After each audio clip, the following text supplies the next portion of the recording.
my mom's side of the family, my grandfather's father's side. So he came from Odessa, Russia, and I'm not sure why he came to America, but my guess is probably to have a better life because that's why most of my relatives came to America. Um, did he leave family back there? I'm not sure. I didn't know. I don't know. I couldn't get that information. Um, he did come straight to the U.S.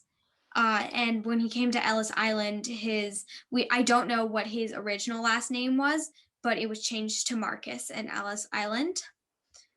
He came to the Lower East Side, as did most of my relatives, and he didn't really face that many hardships. I mean, I guess he did, but I know he was poor and that he struggled with getting a job at first. And I know that my grandfather's father had to quit school during the Great Depression because they didn't have enough money. So he had to become a truck driver. How did his Jewish life change? I feel like none of my relatives, like the Jewish life really changed because, I mean, none of us really converted to Christianity, still went to temple. We all got more reformed, but other than that, I'm not sure how it really changed because it didn't change that much. Okay. My grandfather's mother's side. She was Dorklau and she came from Austria-Hungary. She left her native country to have a better future. I'm not sure if she left family back in Austria. My guess is yes, because my grandfather said that she didn't have any relatives when she came to America, so she probably did leave family back in Hungary. She did come straight to the U.S. and she settled in the Lower East Side of Manhattan. She was alone and she was poor, so that was part of the struggles that she faced. And future generations just became more and more reformed. And classes there, like when my grandfather went to school in the Bronx, the classes were over 90% Jewish, but when my mom went to school in Long Island, classes were only 20 to 25% Jewish. So the percentage of Jewish people who stayed in New York greatly declined. Or the parts of New York that they lived in. Yes, that is true. My grandfather also taught in the Bronx, so he said that his classes there, only like 30% of the people were Jewish still. Okay, so my grandmother's father's side, his name was Morish Moshevitz, and it was later changed to Moskowitz. I'm not sure when, but sometime along the generations it was changed. He came to America probably to have a better future. I'm pretty sure he came straight to America, and he settled in the Lower East Side of Manhattan. Well, Oh wait, yeah. Wait, sorry, I was on the wrong slide. He came from a part of Russia that is now Poland. His parents wanted him to have a better future, which is why he immigrated to America. He did come straight to America, and he went to France first.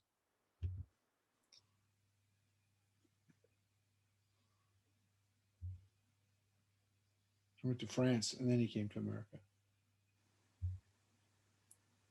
wait, the slide's not the same. Yeah. 1 second. Let me go back. On my computer, it's not the same as the one on. No. 1 second. Okay, now it's the same. Sorry, it was a different slide. Okay. He came from a part of Russia that is now Poland. He left his family at a young age and traveled alone on foot to France when he was about 16 or 17 because his parents really wanted him to have a better future. He went to France, was a shoemaker, and then he boarded a ship and went to America. He settled in the Lower East Side of Manhattan, and they were poor and they were not doing too well at first because what he did for a job was he painted houses and apartments, and then Morris had a heart attack. So that kind of hurt the family a lot. And Rebecca later on had 2 strokes. but the Jewish part of their family didn't really change because they still went to temple and no one converted. This is Morris and Rebecca, and then this is also Morris and Rebecca, and this is Morris, and this is in 1937, 1953, and the 1940s. Okay. Then on this slide, my grandmother's mother's side, my great uncle, who was my great grandmother's brother, actually wrote a book on his family history. It's mostly about him working for NASA, but he does have a couple paragraphs, or not a couple paragraphs, a couple chapters on what his family history was like. So he came, Luis Shapiro, my great great grandfather, came to America from Vladimir Volinsk. I'm not sure if I pronounced that right, but also known as Ludmir. And he only came with $300, and he came with his 16-year-old brother Nathan, and he had to take care of him. He did leave family back in Russia, and all 33 relatives that stayed in Ludmir died in the Holocaust, sadly. He got a job in a sweatshop when he came here because he had tailor training after he stopped serving in the Russian army. I'm not sure when it says by way of Italy, I wasn't exactly sure what that meant. Like, did they stop in Italy or? They probably, yeah, that's probably just where he boarded the ship. Okay, so yeah. He had to get to Italy from Poland, and then Yeah. By the time, whatever, when he got there, then that's how he got to America from there. So everybody came from. You saw some of your family came from Paris, some came from Holland, some came from Italy. So most of them went to the Mediterranean countries, sailed out of there. Yep. So yeah, so he did sort of come straight to America because he didn't stop in Italy to get a job or anything like that. He settled in downtown New York City, and they were poor, and Luis had to work in a sweatshop to support him and his brother because none of his other family was here.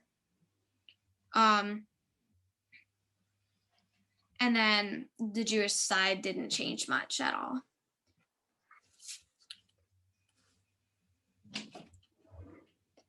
This. Wait, you skipped over his wife. Oh, okay, yeah, that wasn't part of the question, so I didn't know if you wanted to know that. Yeah. My great great grandfather worked in a wood turning factory.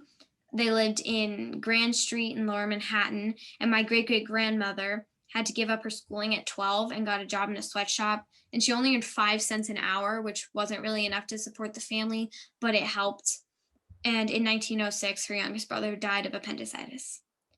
My great great grandparents got married in 1910, and then my great grandparents, my great great aunts and uncles were born, and my great great grandfather actually opened a candy stand, and then it got turned into a store, so that was cool. Then the first picture on the left is Luis with my great uncle Harold in 1948 in front of the family candy store, and then on the right are my Aunt Frances and my Uncle Murray getting married.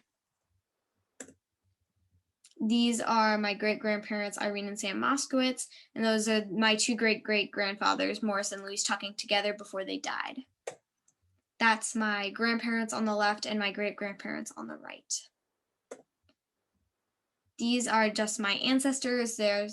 I got this from a lady that my great-great-uncle Ralph knew, and she was really into genealogy, so she found all of this. Wait, hold a second. Let me just look a little bit. No, go back.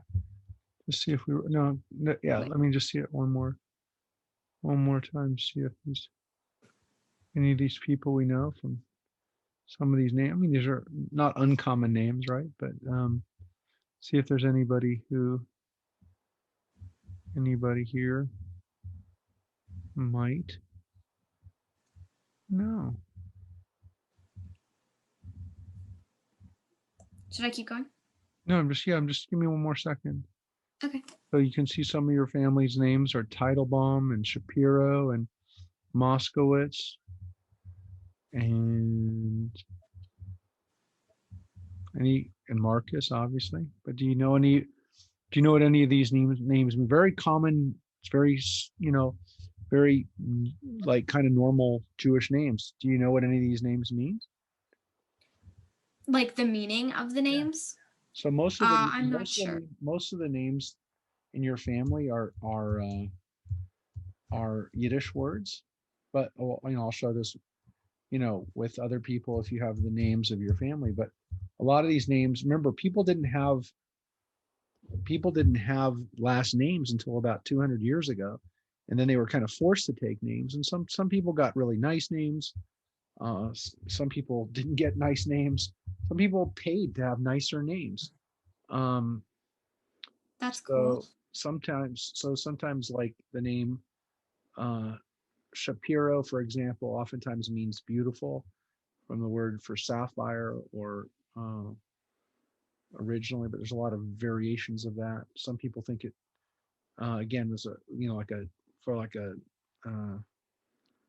nice name that people would pay for. Teitelbaum means like a date palm tree, which is nice image.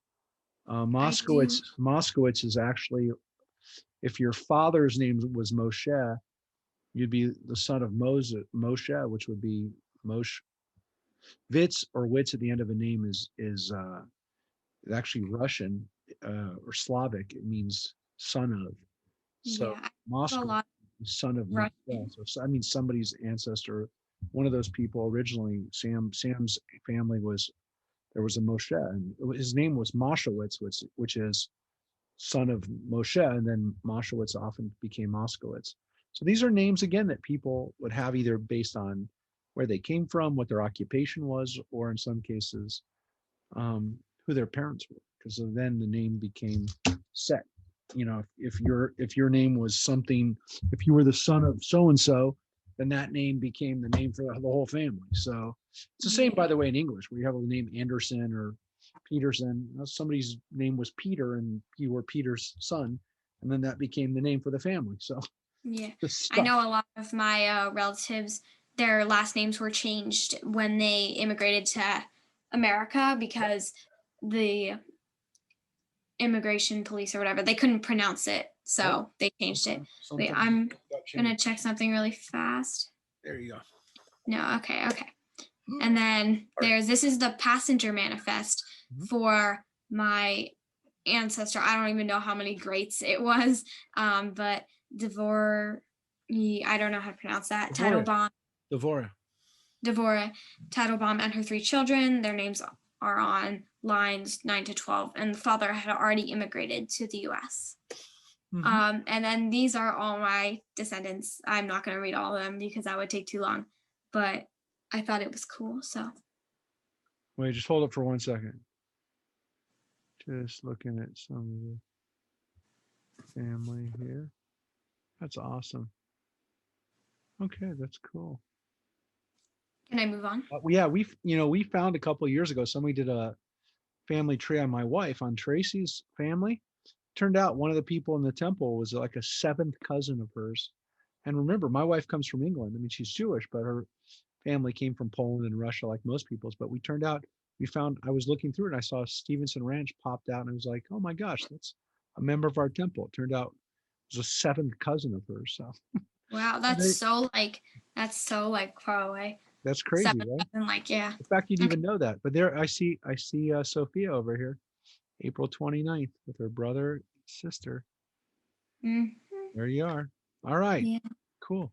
Okay, and then this is the passenger manifest with some of my Shapiro ancestors. That's great. Chaim and Nate Shapiro on lines 2 and 3. So these also came from my great uncle Ralph's. When he was in a assisted living care, he met someone who they were friends and stuff, and she was really into genealogy, so she found all this stuff. I wouldn't have any of this, the passenger manifest, the relatives chart, anything without her. So I'm really grateful to her. Onto my dad's side of the family. My grandfather's mother's father's side. So this is my great grandmother's father's side. My great great grandfather, Goya, I think is how you pronounce it, Zimmerman. He came from Minsk, Russia, and I'm not sure why he came to America, but he definitely did leave family in back in Russia. Yeah. He immigrated after college. He got a degree in math, and that's all I know about his life in Russia. He did immigrate to the Lower East Side, and they were average poor for the Lower East Side. They didn't do terribly, but they weren't rich, of course. He had a clothes cleaning business, and their Jewish life didn't change much. They still went to temple. Some relatives did marry Christians, and so that side of some of my relatives are now Christians. But other than that, almost everyone is still Jewish. And my great great great grandmother had 9 kids, I think. Yeah.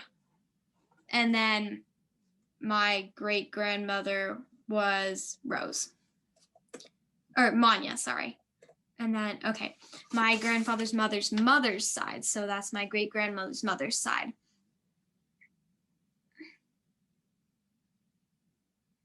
She came from Nikolish. Is that how you pronounce it? She came from Nikolish, Russia, to escape and have a better life. She had to lie and say she was 14 when she was 12 because she had to come alone because her sisters were already in America, her father was dead, and her brothers were too young to immigrate, so her mother had to stay there with them. She left those family members back in Russia, and she never saw her mother again as she died of typhoid. Manya immigrated to America, the Lower East Side, and she worked as a seamstress and had to clean her aunt's house when she was very young.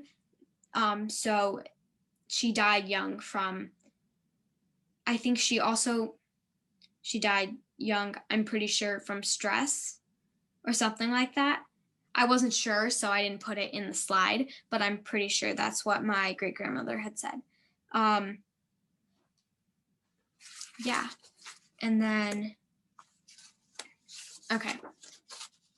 This is my grandfather's mother's life growing up. My great great grandfather, oh wait, sorry. That slide, I'm going to skip that because that is not part of the family history. That's my great grandmother's life growing up. So I don't know. Do you want me to read that or do you want me to skip that? Oh, it's okay. Okay. My grandfather's father's side. My great great grandmother, Sadie Barrett's, came from Poland, and she had to leave because she was part of the resistance there, but she would have been killed if she didn't immigrate, so that's why she immigrated. I'm not sure if she left family back in Poland. My guess is yes. She immigrated to Boston, and she was poor, and her husband divorced her, so she struggled finding money and finding a job to support her family.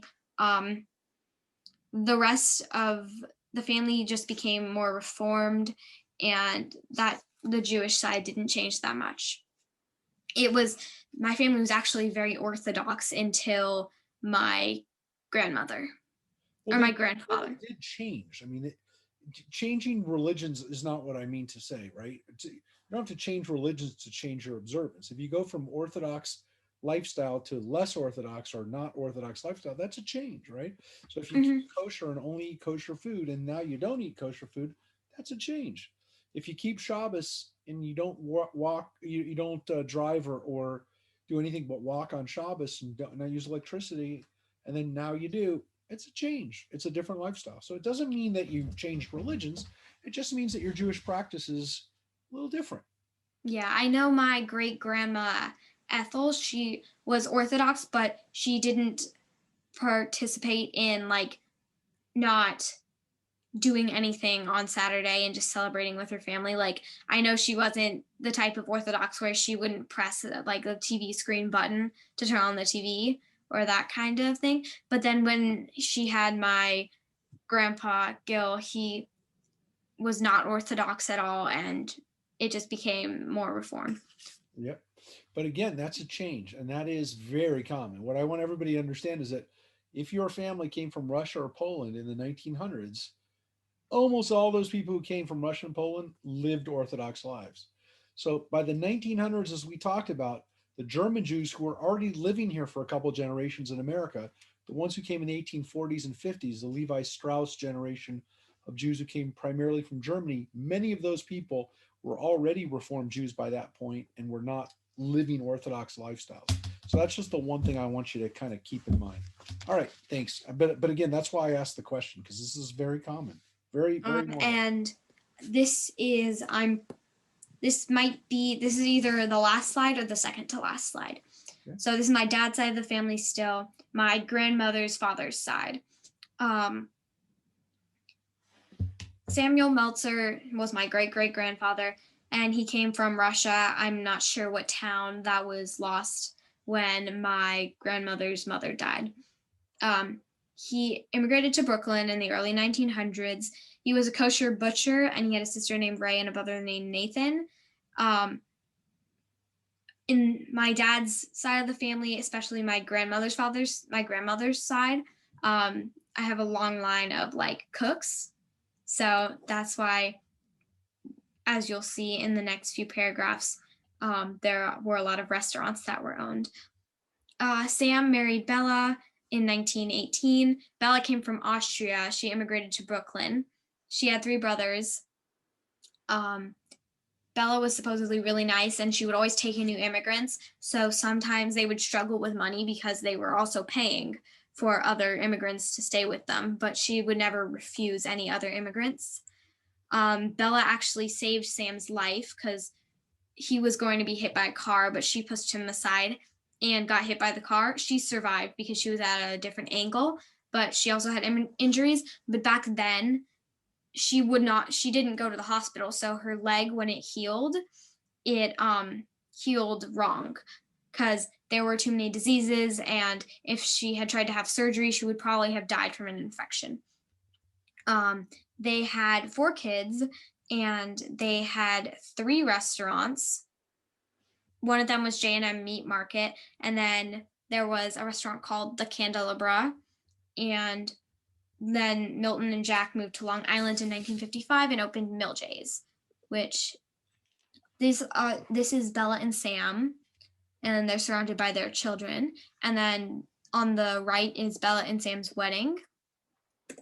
And then over here is the Candelabra, like I was talking about. It was a fancier restaurant. And so that's why where they got most of their profit, because they would cater.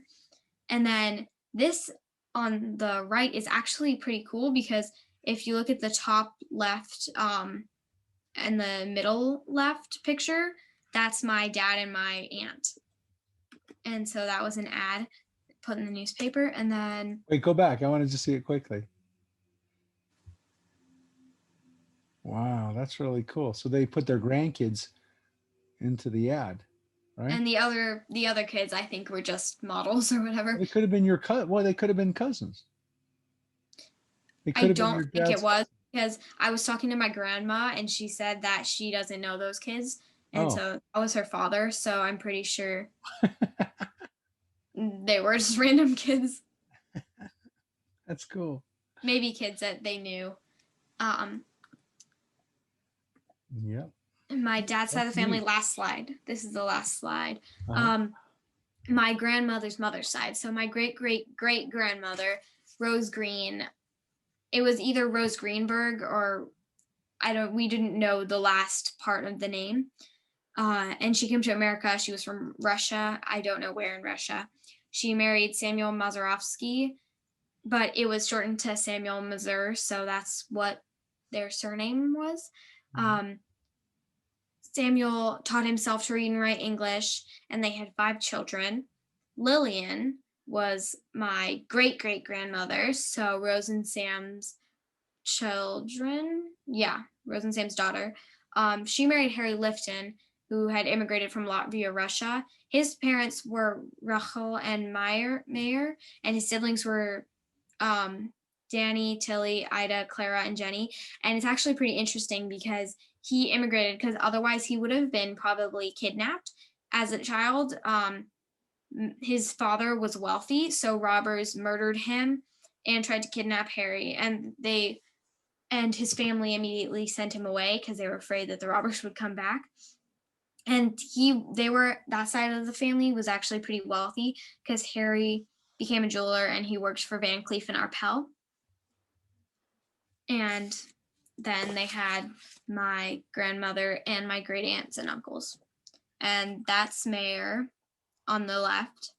And then on the right, that's young Harry after his father was killed. Harry's family in the United States before he got married on the left. And then Lily and Harry with Lily's sister Miriam on the right. And that's it. Really interesting. Wow, that's a lot of information, everybody, right? I had so much. I was trying to figure out a way to compact it down so that I wouldn't be like a 40-minute presentation. It was fantastic. What do you think, guys?